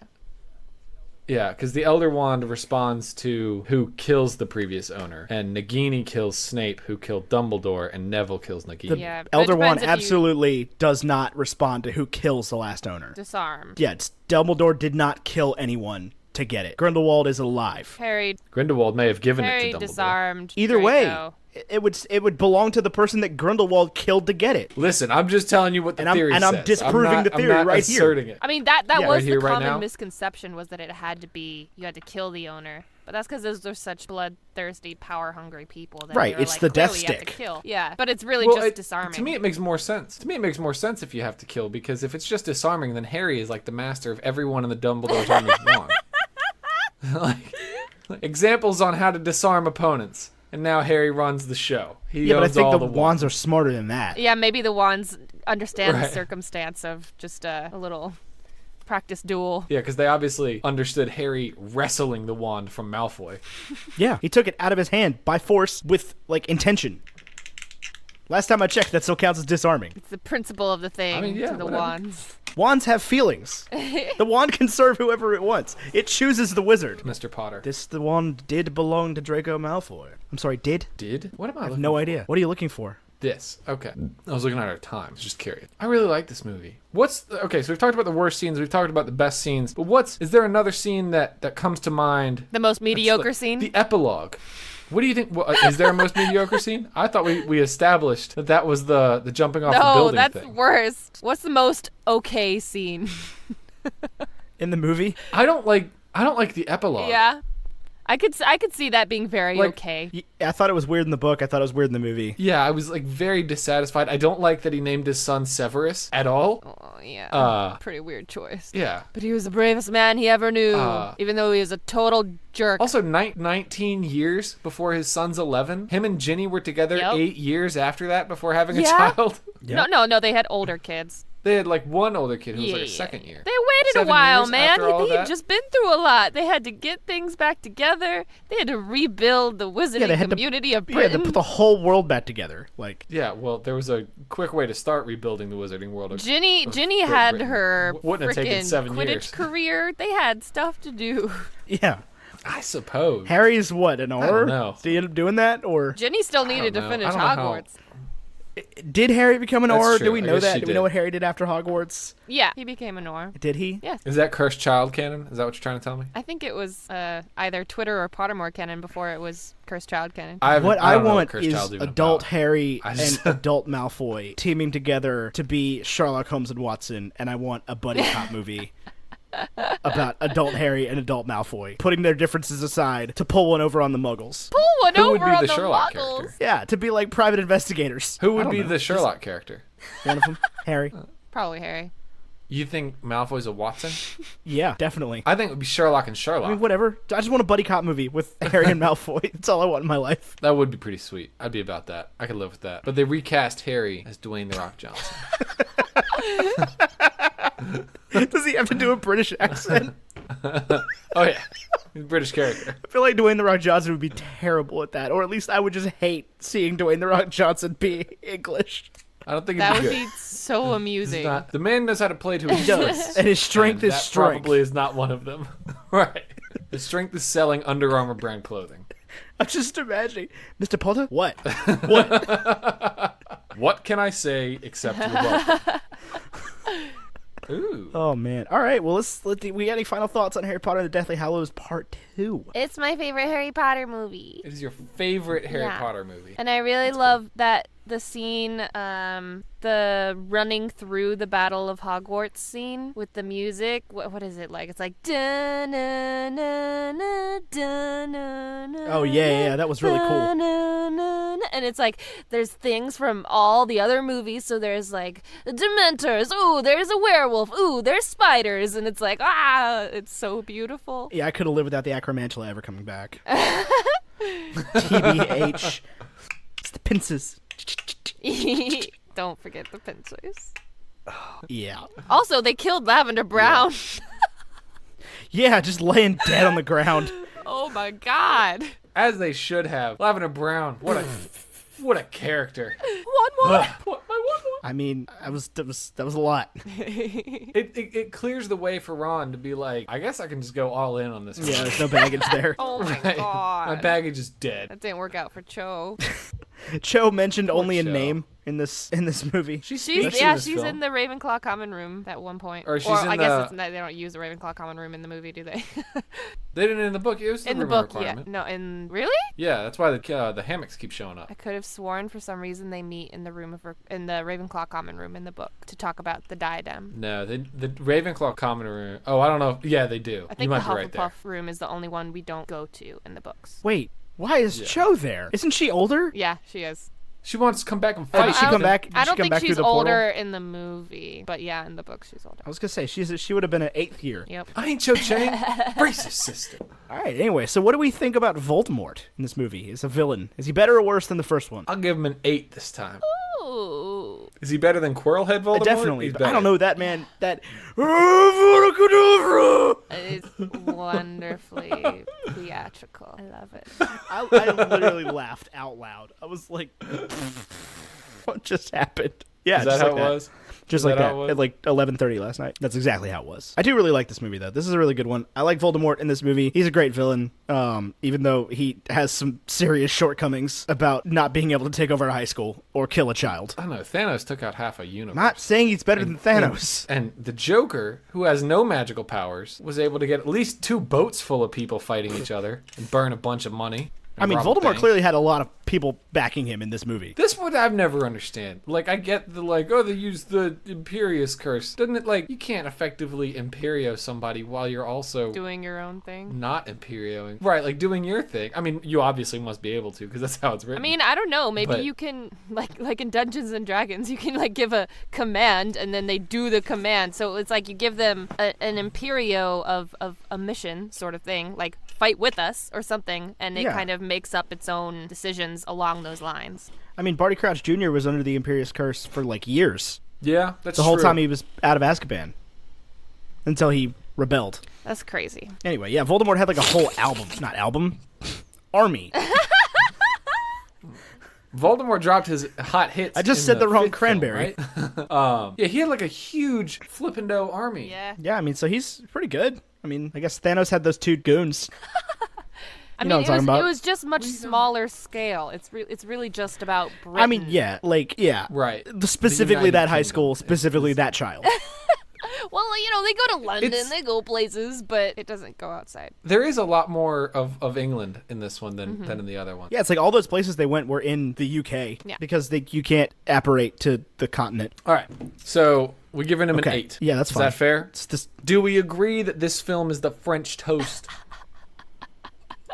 of the Harry Yeah, I'm Potter about it. universe? I'm about it. His name is Voldemort. Avada Kedavra is Voldemort. French. Voldemort. Wings of death. Voldemort. Voldemort. Voldemort. Voldemort. Voldy's gone moldy. Lord Moldy Shorts. Oh, Lord. Anyway, is this better or Then we worse could eat some than Prisoner of Azkaban? No. Gotta Better. pick one. You said no. think it's That better? means it's I exactly actually- the same. I said, is it better or worse? You said no. I honestly, we're comparing apples and bacon here. Like, I didn't think I was gonna say this. I'm gonna say it is. I actually think this agree is the with best you. one. Yeah. Because I think Prisoner of Azkaban is easily the most Yes. artistic, and that stands through watching this. But I think that the Harry Potter movies aren't art films. Yeah. You know, like number 1 on our list is The Force Awakens, number 2 is Infinity War. Like those aren't art films. They're the culmination and the greatest thing that an excellent built world has to offer. And I think that this is also that. So our final Harry Potter ranking is we've got 8, 3, Fantastic Beasts, 7, 4, 1, 6, 5, 2. Man, you kept saying numbers and I thought you were almost done. I I gotta get to 9 because there's Fantastic Beasts and where to find them. where to locate them. So okay, so we got to put this on the big board then. Is it better than Star Wars: The Last Jedi? Yes. Rat straw. Is it better than The Last Jedi? Yes. Okay. Is it better than Thor Ragnarok? Yes. No, it's not. I maintain Thor Ragnarok is still low on this list because I don't think this is a better movie than Thor Ragnarok. I do think this is a better movie than Back to the Future. Back to the Future's so good. I'll agree with you. Here's what we can do, Ethan. I'll level Okay. with you. If you swap Back to the Future and Thor Ragnarok, and I think that's a fair assessment. I think that puts Thor Ragnarok in a happy place. Then you can put this above Okay. Back to the Future. I'm cool with that. Wait, better or worse than Raiders? It's Raiders of the between Lost them. Ark, Brizzy. I never saw it. That's fine. That's fine. I mean, I I like like this this better than Raiders of the Lost Ark. I wasn't really paying attention when I watched it, and this grasped me and held very tight when I watched it. I mean, this So- beats everything in my book. You like it better than Infinity War? Yes. Okay, interesting. But you're a bigger Harry Potter fan Yes. than Marvel. I'm a bigger Harry Potter fan than Marvel fan as well, and I don't think the more we've gone through this, I do think there's only 3 fandoms that matter between Harry Potter, Star Wars, and Marvel. I think everything else is on some level just noise, and I think I like all 3 of them. would you equally. say it's Harry Potter and Disney? No, because the world I come from separates Disney Animation, Disney Pixar, Marvel, Star Wars. Okay. And I don't think I like Disney Animation and I like Disney Pixar. I don't want to discredit those. I just wouldn't put those in the same upper Okay. echelon. I think Pixar probably makes better movies than the other 3 though. Pixar makes some sweet films. I mean, I like Harry as far as like a media franchise. I like the Harry Potter books more than I like anything ever. Like nothing gives me more joy in the world than listening to Stephen Fry read me Harry Potter. Yes. I do Like- really like the Harry Potter books, but we're I not know. I'm just saying. talking Like, if you're talking about a franchise, it's like I would take the 7 Harry Potter books over every comic book ever made, and definitely every Star Wars book ever written. Man, I read Ahsoka. That book Yeah. was bad. Anyway, It was not good. I don't want to get into that right now. So we got a breakfast food. We rated everything. Although- We're good there. We did all the things in the right order this time. And Deathly Hallows Part 1 wins Best Film of All Time. Wonderful. Wonderful. Deathly Hallows Part 2. Got- Part 2. Part 2. Fair enough. I'm trying to think if we need to get any funny Harry Potter quotes said in fun voices. Yeah, that's on you, bro. You're the fangirl here. I know. I'm never going to get this opportunity again. I mean, I probably can. Now that we've done this, I can probably just email you and be like, hey, I need an Instagram story. I don't know if I can. I don't know. You're making a lot of presumptions here. I'm wearing the Leviosa t-shirt. Well, I mean, this one says, it's Minnesota. Minnesota. This is in our P.O. box today. I did ask for it on Twitter, and it just showed up. I'm surprised. I've never seen that. I mean, I've never been to Minnesota, but I know people from Minnesota. I have also not been to Minnesota. I'm trying to find a good quote, and then we'll get it in some sort of fun voice. Ooh, this is a good one. I mean, they're all good. The whole Everything. I just want something. So I like this one. I'm gonna go with this one. I'm bringing it over to Skype, and the first voice that comes to my mind is sadness, but I feel like that's kind of sad. But it's such Oh a my God. it's such a contrast. Okay, wait. Hold up. Give it some kind of intro. I don't know Does it how. need an Wait, intro? you give it an intro, Ethan. You're the genius. Yeah, I think that's you can just fine. say it. Okay. Oh, but happiness can be found even in the darkest of times if one only remembers to turn on the light. That's amazing. How do you do these things? I don't understand. I can't. I think it's probably just a lot of practice. For sure. I mean, usually What it does- works or it doesn't. Sadness is one that makes sense to me and is easy to remember, but like I can't do joy very well at all. What does Rainbow Dash sound like? Who is Rainbow Dash? Rainbow Something Dash about is, 20% cooler. I don't know. I haven't watched enough My Little Pony to really have her voice ingrained in me. So do you aspire to be like the next Tara okay. Strong, or 100%. Yeah, that is the dream. Tara Strong is super Yeah. cool. I follow her on Instagram. don't you know Butch Hartman? Can't you just like hook that up?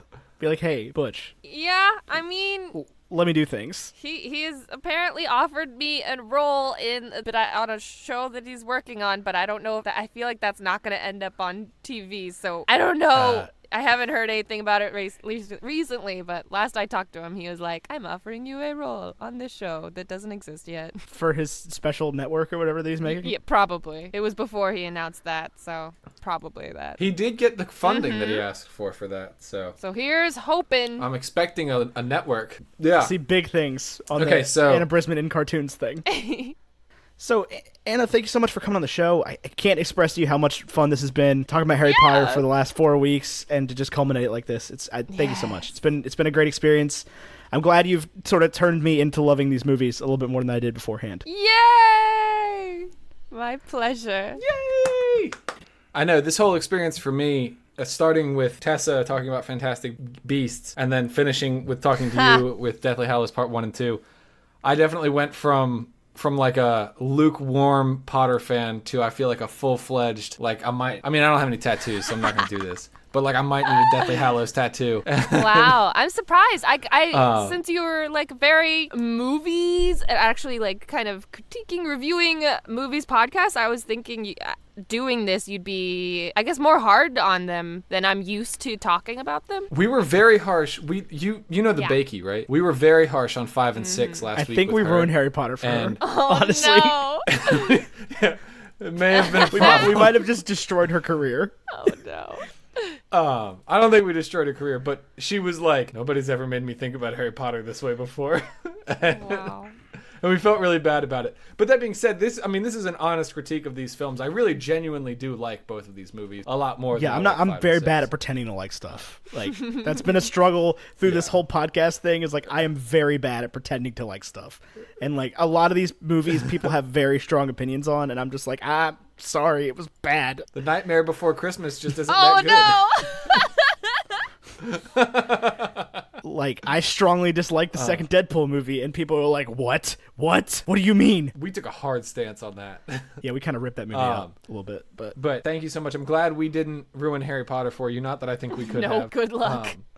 good luck. But thank you so much for coming on the show.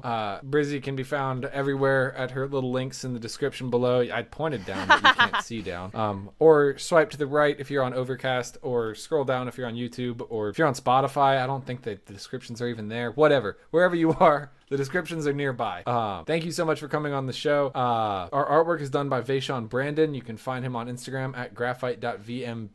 You can find the show on Twitter at Baconandeggs23. If you want to get in touch with us, that's probably the best way to do it. Or you can email us at baconandeggsmedia@gmail.com. Additionally, you can support us on Patreon at patreon.com/baconandeggs. There's a bunch of great reward tiers, like our Discord server for just $5 a month, where you get to talk and hang out with us whenever you want, and a bunch of our special guests from the past. Some of them hang out sometimes, some of them don't. It's whatever. I don't know. You might get a chance to meet somebody. Also, you can join our Facebook group, which is free and open to everyone forever. It's just a fun little community where we post games and play games and discussions, and it's a lot of fun. And we definitely steal stuff from the Fantastic Geeks Facebook group all the time.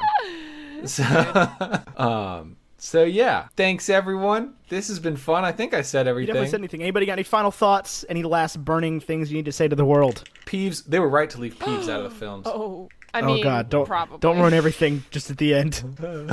We were so close. So close to not fighting with anybody about stuff. Oh man. All right, fair enough. Thank you guys for listening to another great episode of Bacon and Eggs. I've been Ethan Edgehill, he's been Tyler Carlin, and she's been Anna Brisbin, or Brizzy Voices, whatever you want to call her. I think earlier we said just whatever comes to your head at that moment. Anyway, until next week, arrivederci. After all this time, always.